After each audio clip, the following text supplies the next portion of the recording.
À Borgo Enazzia, près de Bari, dans le sud de l'Italie, les dirigeants du G7, États-Unis, Allemagne, France, Italie, Royaume-Uni, Canada et Japon se sont donné rendez-vous dans une luxueuse station balnéaire pour discuter de la situation en Ukraine et au Moyen-Orient, avec comme invité surprise le pape François. Il turno del gruppo dei sette è la settima volta che l'Italia ha la responsabilità.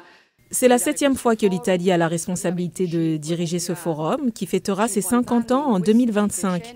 Au cours de ces décennies, il a assumé un rôle irremplaçable dans la gestion des crises mondiales, en particulier celles qui mettent en péril nos libertés et nos démocraties.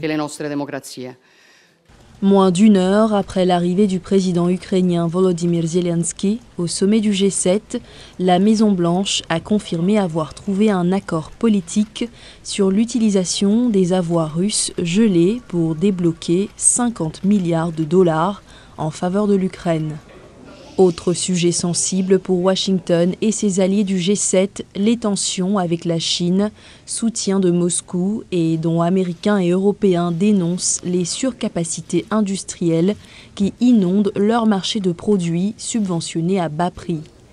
Alarmé par la surenchère entre les Occidentaux et Pékin, le secrétaire général des Nations Unies a déploré les divisions entre les deux blocs nourris par des rivalités géopolitiques.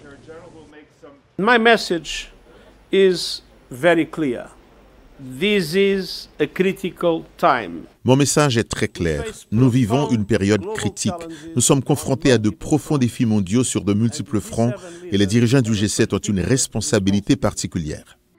Enfin, la guerre à Gaza devrait occuper une partie des séances de travail et de nombreux entretiens bilatéraux en marge du sommet.